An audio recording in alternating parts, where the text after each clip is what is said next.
कहते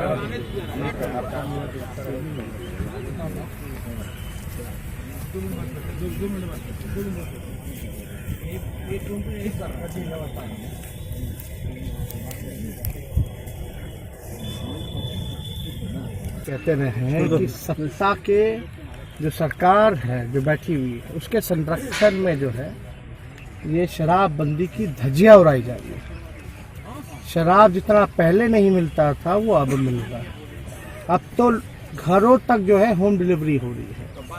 और धन्यवाद देते हैं हम तो डीजीपी साहब को, बड़ा हिम्मत का काम किया है। नीतीश कुमार जी की जो कानून है उसकी असलियत और जो पोल खोलने का काम किया उन्होंने, उनको तो हम धन्यवाद देंगे।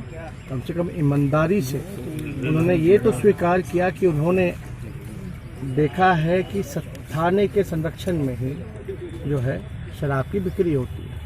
ये बात तो हम लोग कई बार कहते रहे, लेकिन नीतीश कुमार जी इन चीज़ों को इग्नोर करते रहे।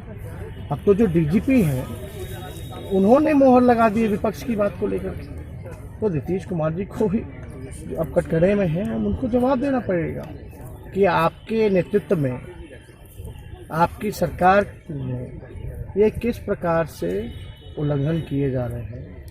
कभी सत्ता पक्ष के दल के लोग जो हैं वो शराब बिकवाने का काम कर रहे हैं, कभी हम तो नहीं कह सकते, जांच का बिंदु हो सकता है, लेकिन कई बार देखने को मिलता है कि जो विधायक हैं या और कोई पदाधिकारी है तो नशे में रहता है। पटना हाईकोर्ट के चीफ जस्टिस ने सवाल उठाया कि नहीं बैलगाड़ी चलनी चाहिए। नहीं, बहुत ही सड़क की खासतौर पे जो जज साहब द्वारा जो बातें उठाई गई हैं बिल्कुल सही है। गया जाना होता तो अब आपको नालंदा घूम करके जाना पड़ता है, और ये इतने सालों से काम चलता रहा है, अब तक जो है सड़क जो है पूरा नहीं हो पाएगा। ये साबित करता है कि डबल इंजन किस बात का है। एक सड़क नहीं बना सकता डबल इंजन की सरकार। अब बातें ऊंची ऊंची करते हैं ये लोग, तो इनके कथनी और करनी में कितना फ़र्क है ये जो जज साहब हैं उन्होंने साबित कर दिया। पता है क्या गजब दुर्भाग्यपूर्ण है कि गाड़ी से उतर करके पैदल जाना पड़ रहा है लोगों को, और वो भी जो जज है। डोनाल्ड ट्रंप आ रहे हैं इंडिया, कैसे देख रहे हैं? पूरे अहमदाबाद जाएंगे। लोग आते जाते रहते हैं, लेकिन इसमें देखना पड़ेगा कि उनके आने से भारत को फ़ायदा होता है कि उनके आने से अमेरिका को फ़ायदा होता है। अब बिंदु है, इसमें तो हमने ज़्यादा अभी ध्यान नहीं दिया है, लेकिन एक बात ज़रूर है, देखना पड़ेगा। सुनने में आ रहा कि कई चीज़ें जो हैं अमेरिका की चीज़ें जो हैं यहाँ बेची जाएंगी, और यहाँ की जो चीज़ें हैं फिर उसका क्या। तो ये सारी चीज़ें हैं मोटा मोटी। फ़ायदा ये होना चाहिए, अगर डोनाल्ड ट्रंप आ रहे हैं तो हमारे देश को फ़ायदा होना चाहिए उसका। और इकॉनमी जिस प्रकार से ठप है, जीडीपी जिस प्रकार से गिरा है, उसमें क्या मदद मिल सकती है।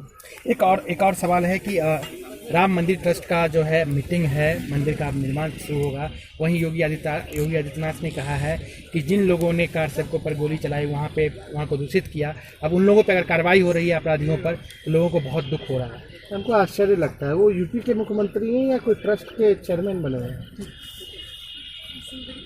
यूपी में बैड लॉ एंड ऑर्डर है, मतलब लॉ एंड ऑर्डर इतना बुरा हाल है। अगर इतना ही था तो मुख्यमंत्री पद से त्याग दे करके मठ का बने रहे भाई, मंदिर के चेयरमैन बन जाए, चीज़ें को सुधारें। लेकिन आप यूपी के मुख्यमंत्री हो, थोड़ा काम और विकास पे ध्यान दे दीजिए, लोगों की परेशानियों को दूर कीजिए, तो इनको उसी चीज़ की चिंता। देश को बेरोजगार जो मुद्दा है बहुत बड़ा मुद्दा है, खासतौर पर बिहार को लेकर के।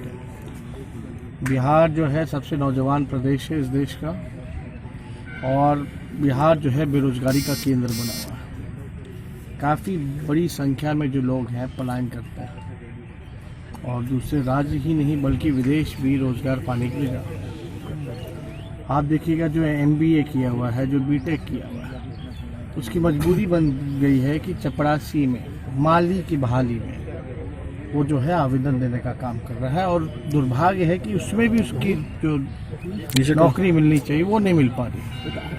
अब बिहार में इतनी बड़ी समस्या है खासतौर पे नौजवानों को, और इस इशू में जहाँ तक सत्ताधारी विधायकों की बात है, एमएलसी की बात है। तो ये किसी से भी अगर पूछोगे, बिहार कॉमन मैन से लेकर के यहाँ मुख्यमंत्री से ही पूछ लीजिए, अंदर अंदर ही भले ही वो कहते रहे, लेकिन ये सब लोग जानते हैं कि बिहार में बेरोजगारी बहुत बड़ा मुद्दा है और इस बेरोजगारी से हम लोगों को लड़ना है।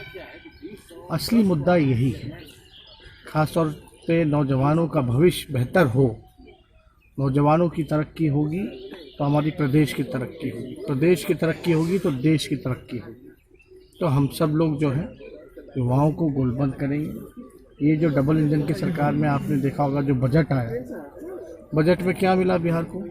एक उद्योग बता दो, एक कारखाने बता दो, या बंद हुई जितनी शुगर मिलें थी वो खुली कि नहीं खुली? कहाँ रोजगार की बात की गई? कौन सा फैक्ट्री लगा? कौन सा सुई का कारखाना भी लगा कि नहीं लगा?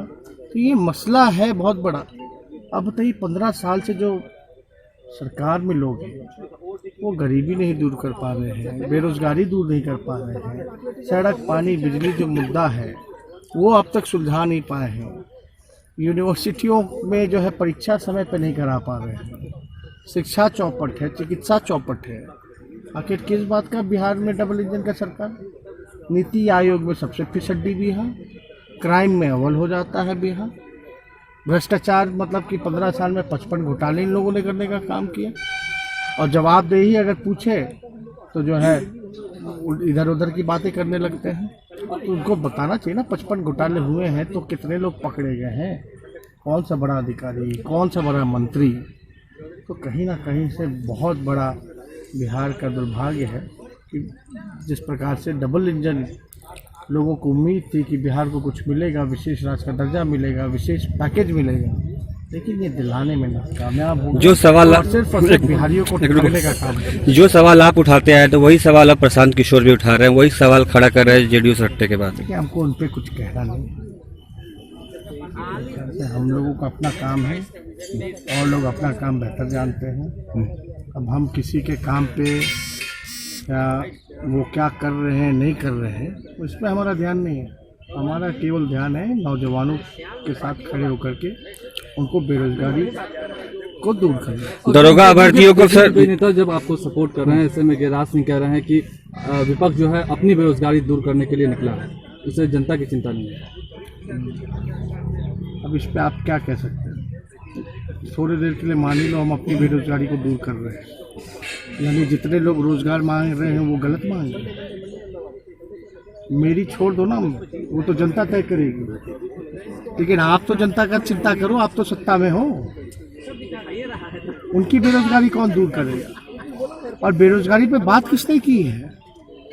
अगर अब हम कहते हो कि मुद्दा विपक्ष के पास कोई नहीं है, हम एक पॉलिटिकली किसी को क्रिटिसाइज करने के लिए, वाकई में जो हकीकत है, जो ग्राउंड रियलिटी है जो बिहार की, खासतौर पे बेरोजगारी को लेकर के आप दूर कीजिए ना। आपको तो मौका मिला, डबल इंजन की सरकार है, 15 साल जो है आप लोग सत्ता में रहे, अब तक जो है कोई काम नहीं हो पा रहा नौजवानों के लिए। आंकड़े पे बात कीजिएगा तो सबसे ज़्यादा पलायन जो है इसी सरकार में बढ़े हैं। और आप दिल्ली जाते हैं चुनाव में, किस मुंह से वोट मांगने जाते थे? शराबबंदी का वहाँ पर जाकर नीतीश कुमार ताल ठोक रहे हैं। बिहार में ही पोल खुल रहा है, उन्हीं के विधायक भी कल तो इस पर ट्वीट किया है, डीजीपी की बात ही सुन लो जी। अब तो डीजीपी जी को धन्यवाद देते, कम से कम स्वीकार तो किए, ऑनेस्टी तो दिखाई। अब यही ऑनेस्टी जो है नीतीश कुमार स्वीकार कर ले। दरोगा उनके विधायक ही दारू पी के बाइट देते हुए नजर आ रहे हैं, श्याम बहादुर हैं, कैसे देख रहे हैं सर आप? अब देखिए सत्ता में जो लोग बैठे हैं इनको पूरी छूट है, सिर्फ दारू ही पीने की नहीं, इनको छूट है भ्रष्टाचार करने का भी और अपराधियों को संरक्षण देने का भी। तो भ्रष्टाचार बढ़ा, अपराध बढ़ा, दारू होम डिलीवरी हो रही है, डीजीपी जो है स्वीकार कर रहे हैं कि थाना के मदद से जो है दारू जो है बिक्री हो रही है। तो इस पे तो सरकार में जो लोग बैठे हैं वो लोग जवाब। पटना में जो हक मांग रहे हैं दरोगा अभ्यर्थी, उन पर लाठीचार्ज हो रहा है। चलो।